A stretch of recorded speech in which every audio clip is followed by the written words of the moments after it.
For exactly 51 days, the world has been suffocating under a thick fog of abstract political rhetoric, watching a high-stakes standoff unfold with no measurable parameters. Global observers have been obsessed with fluctuating oil prices, the precise number of intercepted cargo vessels, and the elusive duration of temporary ceasefires. Yet, the most critical variable has just emerged from the diplomatic shadows of Islamabad. And it is a stark, quantifiable metric, 20 against 5.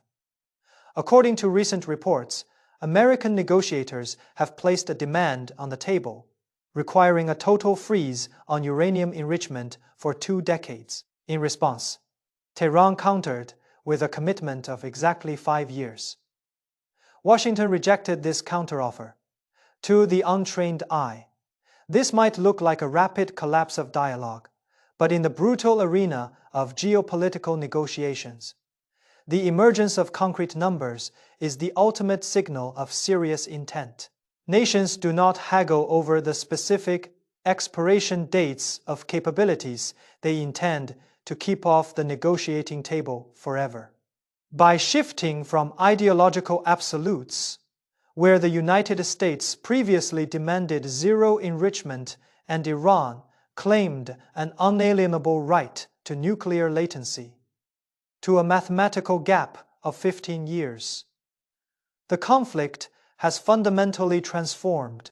It has moved from a theological dispute to a transactional equation. To understand the sheer weight of these numbers, one must look at the staggering logistical and financial hemorrhage required to maintain a nuclear infrastructure under maximum international sanctions. Operating deep underground centrifuge cascades, securing highly volatile materials, and sustaining a vast network of nuclear physicists drains billions of dollars from an economy already severely choked by restricted commodity exports and frozen foreign reserves. This is not merely a matter of national pride. It is an economic anchor. When Tehran puts a 5-year timeline on the table, they are calculating the precise window needed to alleviate this crushing financial pressure without permanently surrendering their ultimate strategic deterrent. Like two seasoned architects arguing over the structural load-bearing walls of a fortress, both sides have finally stopped debating whether the fortress should exist and have begun negotiating the thickness of its concrete. The 15-year chasm that remains is vast, but it is quantifiable. And in the calculus of global power, what can be measured can eventually be traded. The geopolitical chessboard has transitioned from a theater of abstract threats to a ruthless marketplace of time. Yet, one must ask, why exactly 20 years? This is no arbitrary figure pulled from the diplomatic ether. It is a highly engineered time frame designed to eclipse 2 complete United States presidential election cycles. By securing a 2-decade freeze, the architects in Washington aim to guarantee that whoever occupies the executive branch in 2028, 2032, and 2036 will not inherit a ticking nuclear time bomb.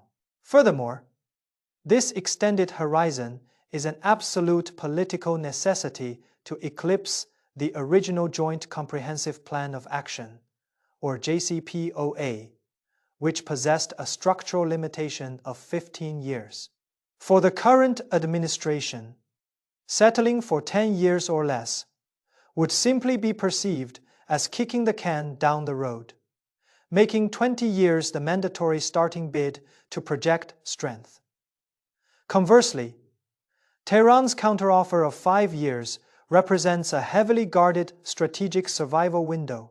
Nuclear latency is not just a scientific endeavor. It is their supreme geopolitical asset, the ultimate insurance policy against regime change and foreign intervention. Their reluctance to lock this capability away for a generation is anchored in profound institutional distrust. the trauma of the 2018 unilateral American withdrawal from the JCPOA, a framework Tehran strictly adhered to for 3 years, has fundamentally altered their risk calculus.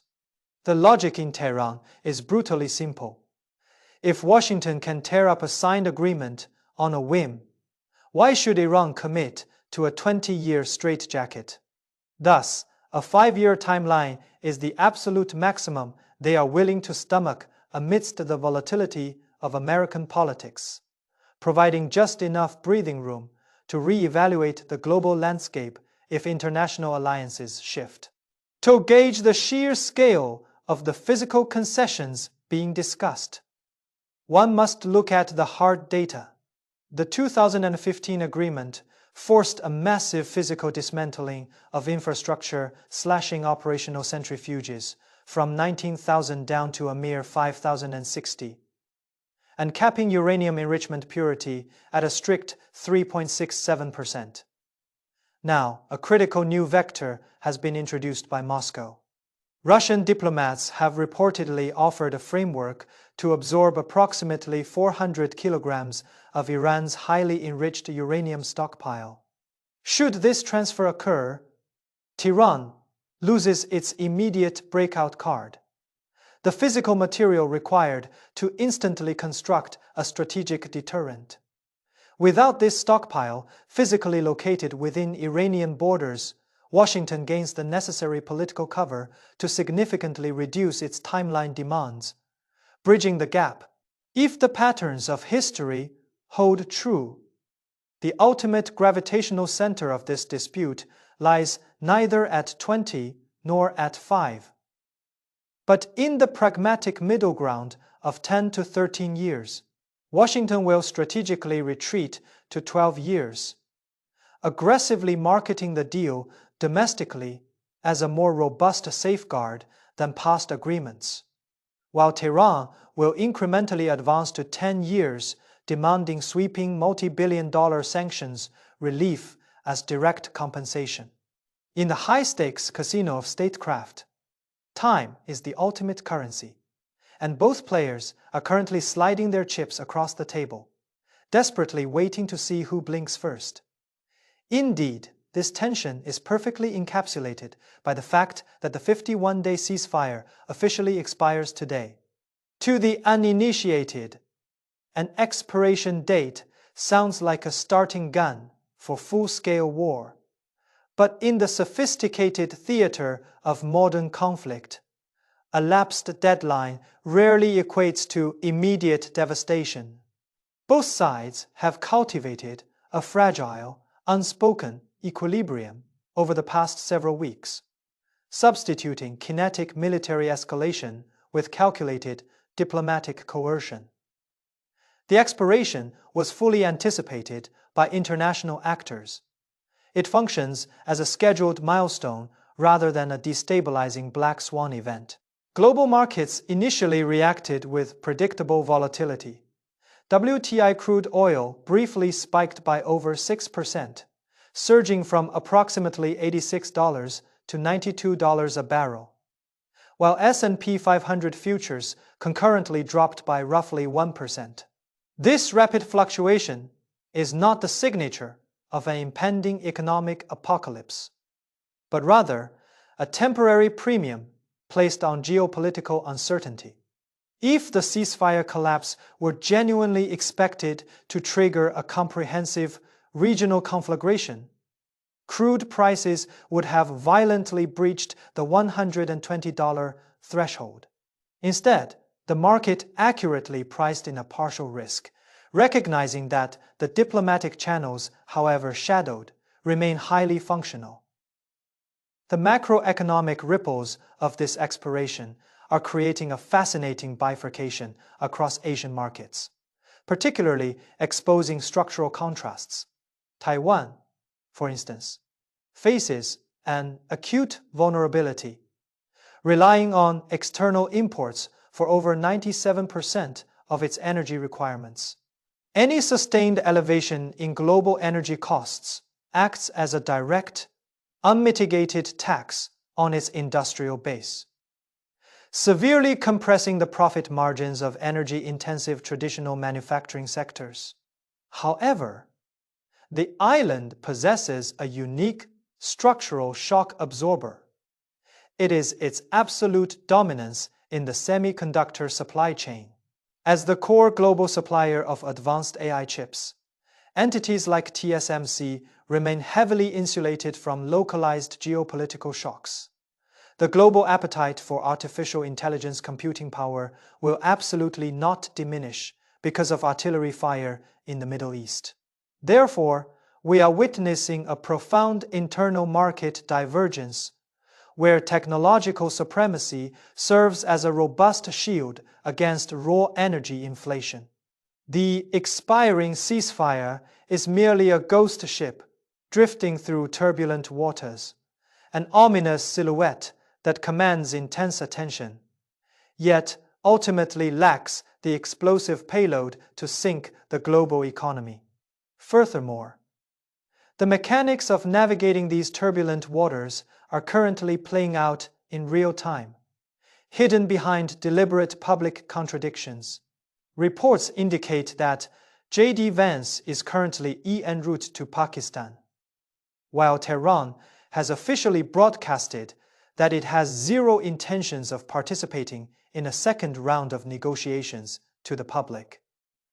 This appears as a humiliating diplomatic misfire in the sophisticated realm of high-stakes statecraft.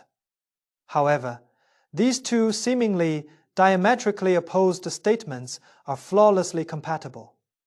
When Washington leaks that Vance is airborne, it is transmitting a massive unencrypted signal across the globe. The United States is mobilized, sitting at the table and waiting. Conversely, when Tehran issues a flat denial of attendance, it is meticulously protecting its domestic political optics. The Iranian administration cannot afford to look as though it is being strong-armed to the negotiating table by the expiration of a ceasefire. It must project the aura of a sovereign equal, entering discussions purely on its own timeline. This perfectly orchestrated routine of plausible deniability is lifted directly from the most successful diplomatic playbooks of the 20th century. Consider the geopolitical tectonic shift of 1971. Publicly, the United States and China were locked in absolute frozen hostility. Yet, Henry Kissinger executed a highly classified secret flight to Beijing, laying the covert groundwork that would eventually manifest as Richard Nixon's historic 1972 visit. History demonstrates that the most monumental geopolitical breakthroughs are almost always incubated in complete darkness, fiercely denied by both parties until the ink is ready to dry. Islamabad serves as the perfect geopolitical buffer, a sovereign territory, where intelligence agencies can orchestrate sterile meeting environments away from the intense glare of international media. By utilizing Pakistani intermediaries, both Washington and Tehran can exchange highly sensitive proposals without ever occupying the same physical room, maintaining the necessary illusion of distance. Moreover, the specific composition of the American delegation descending upon Islamabad removes any doubt regarding the seriousness of this maneuver. The inclusion of figures like Steve Witkoff and Jared Kushner signifies the deployment of the executive branch's most trusted inner circle dealmakers. These are not low-level bureaucrats dispatched for ceremonial photo opportunities. They are authorized architects deployed to hammer out highly substantive, granular concessions. If this triad is establishing a footprint in Islamabad, it is virtually guaranteed that indirect, back-channel contact is already occurring in the shadows, likely to yield a meeting within the next 24 to 48 hours. Diplomacy at this altitude is much like the shifting of tectonic plates. The most violent and consequential movements happen miles beneath the surface, completely invisible to the naked eye until the earth suddenly breaks open. True power does not announce its arrival. It quietly changes the locks while the world is busy watching the front door. Consequently, rather than signaling weakness, this invisible maneuvering sets the stage for the most explosive rhetorical development of the past 48 hours. The current United States President recently published an ultimatum stating that if a fair and reasonable agreement is not accepted, the American military will systematically annihilate every single power plant and bridge within Iranian territory in the immediate aftermath of such a broadcast. The global media ecosystem inevitably defaults to panic. But as independent observers, we must run this extreme threat through a rigid analytical filter. Is this a genuine kinetic signal? Or is it highly calculated strategic noise? Let us construct the case for noise first. The deliberate targeting of sovereign civilian infrastructure, specifically national power grids and logistical arteries, represents a catastrophic escalation that explicitly breaches established conventions of international law regarding non-combatant targets. A total dismantling of a nation's electrical grid, compromising the baseline survival of over 80 million civilians and plunging tens of thousands of megawatts of generating capacity into darkness, would trigger a humanitarian crisis of unprecedented scale, instantly isolating Washington from its European and regional allies. Furthermore, we must look at the psychological pattern of the current executive branch. On April 7th, this exact same administration issued a chilling warning that an entire civilization will die tonight. Exactly 8 minutes after that apocalyptic declaration, a regional ceasefire was officially announced in the playbook of maximum pressure. Maximum rhetoric almost always immediately precedes a forced diplomatic settlement. The timing is equally revealing. Issuing an ultimatum of total destruction just as key negotiators board flights to Islamabad is textbook coercive diplomacy. It is a heavy lever pulled to terrify the counterpart into rapid, unconditional capitulation. However, to entirely dismiss this as a hollow bluff would be analytically irresponsible.